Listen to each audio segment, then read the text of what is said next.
अस्सलाम वालेकुम रहमतुल्लाह। मैं तो जिंदा हूँ। कैसे हैं आप लोग? मेरे दिमाग में एक सवाल चल रहा था, काफी दिनों से सवाल चल रहा है जिसकी वजह से नींद भी नहीं आती ठीक से। मैंने सोचा क्यों ना आप लोगों से पूछ लूं। इतने सब्सक्राइबर अल्हम्दुलिल्लाह, और इतने लोगों तक वीडियो पहुंच जाती है अल्लाह के करम से, आप लोग शेयर भी कर देते हैं। तो सवाल ये था, सिर्फ इतना था कि जैसे अभी गाजा के मुसलमानों के साथ जो 75 सालों से होता चला आ रहा है, ठीक है, उनके घर कब्जा किए जा रहे हैं, उनको मारा जा रहा है, उन्हीं की जमीन छीन करके उन्हीं को उन्हीं के बागात जो खजूरों के हैं उनके ऊपर कब्जा करके उन्हीं को फिर उसमें नौकर नौकर बना लेते हैं, जेलों में डाल देते हैं, वोट देने का हक नहीं है ना। और गजा के मुसलमानों के साथ जो अभी हो रहा है वो तो बताने की जरूरत ही नहीं मुझे इसमें। खाना ब्लॉक कर दिया, बिजली रोक दी, उसके बाद जो है पानी तक नहीं वहां पे सप्लाई हो रहा, ऊपर से हवा को गंदा कर दिया जा रहा है, व्हाइट फॉस्फोरस फेंक करके ऊपर से। और बॉम्ब तो हद नहीं है कि कहाँ नहीं गिराया, हॉस्पिटल पे नहीं गिराया है कि जहां पे खाना पहुंचाया जा रहा है वहां पे नहीं गिराया है। सवाल मेरा बस इतना सा है कि अभी जो गजा के मुसलमानों के साथ जो चीजें हो रही, ठीक है, मैं ये सोचता हूँ कि खुदा न खास्ता जो हमारे देश में हालात हैं, मस्जिदें तोड़ी जा रही हैं बहाने बहाने से। बाबरी मस्जिद से शुरुआत हुई थी, और कौन कौन सी मस्जिद है धीरे धीरे करके आ ही रही है, लाइन में देख ही रहे हैं आप लोग, हम लोग भी। कंपैरिजन तो नहीं कर सकते हैं बिल्कुल गजा से, जो हालात वहां के उतने सालों में रहे और अभी जो हालात है।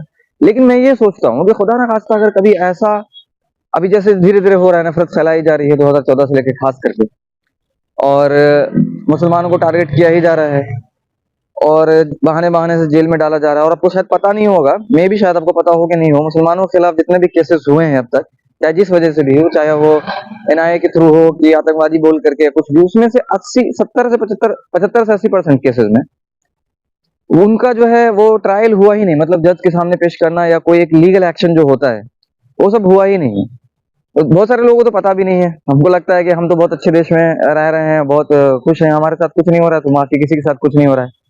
सीए भी आ ही गया है, और सीए के बाद सीए में तो कोई मसला नहीं है, लेकिन एनआरसी जो आया है, एनआरसी के बारे में थोड़ा पता कीजिए। जब एनआरसी को अप्लाई किया जाएगा तो फिर उसके बाद जो है क्या हालात होने वाले हैं देश के, कैसे कैसे निकाल बाहर किए जाने वाले हैं मुसलमान, समझ में आ जाएगा फिर से। कहने का मतलब ये ओवरऑल कि खुदा ना खास्ता अगर ऐसा कुछ हुआ तो उस वक्त हम अल्लाह को किस मुंह से पुकारेंगे कि अल्लाह हमारी मदद करे, या दूसरे मुस्लिम नेशंस को, या दूसरे मुसलमान के तो जितने देश हैं 57 कंट्री, 57 कंट्री, तो सब चूड़ियां पहन के बैठे हुए हाथ में कायरों की तरह, ये क्लियर है। बड़े बड़े जो नॉलेजेबल पर्सन है, जो काफी सालों से एक्सपीरियंस है, जिनको जो तहकीक कर रहे हैं, उन लोगों का भी यही कहना है कि कोई रीजन नहीं है सऊदी के पास सिवाय ये कि मुनाफिकत है, या बाकी दूसरे मुस्लिम कंट्रीज जो सपोर्ट नहीं कर रही है गाजा को। जिन हालात में अभी हम हैं, अपना जान माल सब कुछ लुटा देना चाहिए, सारी इकोनॉमी की परवाह छोड़नी चाहिए, अल्लाह रिज़्क़ का मालिक।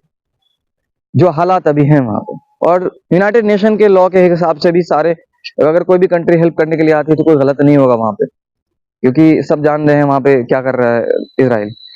तो जरा सा सोचिए कि अगर अभी हम हेल्प नहीं कर रहे हैं और हमें कोई फर्क नहीं पड़ रहा है, तो उस वक्त हम किस मुंह से अल्लाह को पुकारेंगे, और अल्लाह को क्यों परवाह होगी हमारी? अल्लाह को क्यों फर्क पड़ेगा हमारे कि जो हम जैसे लोग अपने आप को मुसलमान कहते हैं, ईमान वाला कहते हैं, लेकिन जब हमारे मुसलमान भाई बहन जब तड़प रहे हैं, पानी पानी पानी की बूंद बूंद के लिए तकलीफ में है, तो मदद करना तो बहुत दूर की बात, सोचते भी नहीं है, बात भी नहीं करते उसके बारे में। और जो कोई मदद के लिए आगे बढ़ता है उसको शक की निगाह से देखा जाता है, या फिर उसको 10 बार उल्टी बात सुना दिया। मैंने तो यहाँ तक लोगों को कहते हुए सुन लिया कि जो गजा के और फिलिस्तीन के मुसलमान झेल रहे हैं वो अपने गुनाहों की वजह से झेल रहे हैं। अल्लाह ही रहम करे ऐसे लोगों की सोच पे। और दलील क्या देते हैं कि जो भी लोग तकलीफ जिनको भी पहुंचती है उनको अपने हाथ का किया हुआ होता है। तो मैंने ये कहा उनसे कि अगर ऐसी बात है तो अंबिया को सबसे ज्यादा अंबिया आजमाया गया, नबियों को सबसे ज्यादा आजमाया गया, क्या वो उनके हाथ का किया हुआ था? मतलब कुछ भी कहीं किसी भी बात को कहीं भी जोड़ देते हैं, इसीलिए जरूरी है इल्म हासिल करना दीन का, समझ रहे हैं बात। अब उस दिन मुझे खास करके बहुत ज्यादा एहसास हुआ। अब बात रही यहाँ पे मदद करने की, अगर आपको एहसास है, बाकी वो का छोड़ दीजिए, आपको अगर एहसास है मदद करने की, तो सबसे पहले एक लिंक यहाँ पे आपको डिस्क्रिप्शन यहाँ पे मिलेगा आपको, जो कि है oneumma.org.uk, जो कि 100% सही है। ये इनकी मदद पहुंचाते हैं लोग, मैंने वीडियोस देखे, मैंने भी तहकीक कर ली, देख ली, काफी सालों से देख रहा हूँ इन लोगों को, ये करते हैं oneumma.org.uk वाले। और एक और वेबसाइट यहाँ पे है, इस वाले वेबसाइट से आप करेंगे, इसका थोड़ा नाम थोड़ा टेढ़ा है इसलिए मुझसे अभी बोला नहीं जा रहा है, तो इस वाले वेबसाइट के बारे में भी मैंने चेक कर लिया है कि ये वेबसाइट जो है जेन्युइन है। 4 अलग-अलग ऑर्गेनाइजेशन ने इनको सर्टिफिकेट दिया है और इनको कहा है कि ये जेन्युइन है और इनका डोनेशन रहता है। अच्छा डोनेशन लोग पहुँचाते हैं 100% पॉलिसी के साथ, इनका पैसे वैसे नहीं रखते लोग। और तीसरा ऑप्शन है कि अगर आपसे नहीं हो पा रहा है, आपके साथ कोई हेल्प करने वाला नहीं है, तो मेरा नंबर यहाँ पे दिया हुआ है 0029399509। इस पे जाकर के आप गूगल पे, फोन पे, पेटीएम पे भेज सकते हैं। और जो मैं पेमेंट करता हूँ उसका वीडियो स्क्रीनशॉट रिकॉर्ड करके, स्क्रीन रिकॉर्ड करके मैं अपने वेबसाइट पे द मैसेज ऑफ अल्लाह वाला जो वेबसाइट, मेरा जो यूट्यूब चैनल है, आप जानते हैं अच्छी तरह से कि जो लोग पहले से मुझसे जुड़े हुए हैं, वहां पर मैं वीडियोस डालता रहता हूँ जो भी मैं पेमेंट करता हूँ। और जिनको अगर पर्सनली चाहिए कि उनको प्रूफ चाहिए कि अगर भेजा मैंने कि नहीं भेजा, वो मुझसे पर्सनली भी मांग सकते हैं। वो मेरे स्क्रीनशॉट में हर बार जब भी पेमेंट करता हूँ स्क्रीनशॉट रिकॉर्ड करके डाल देता हूँ।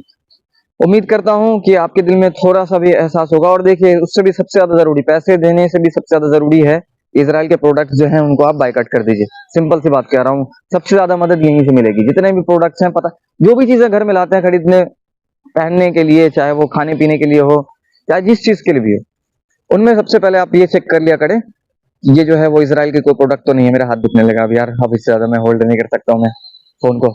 ऐसे देख लीजिए, कब्रिस्तान में हूँ मैं, और यही सबसे बेहतरीन जगह लगती है मुझे कि यहाँ पे आकर के सुकून से मैं वीडियो बना लेता हूँ, क्योंकि यहाँ पे कोई डिस्टर्ब विस्टर्ब करने वाला है नहीं। और साथ ही साथ जो है मौत की याद आती है यहाँ पे, अल्हम्दुलिल्लाह। ये वीडियो आगे बाकी दूसरे लोगों तक भी भेज दें अल्लाह के वास्ते। अस्सलाम वालेकुम वरहमतुल्लाहि वबरकातुहू।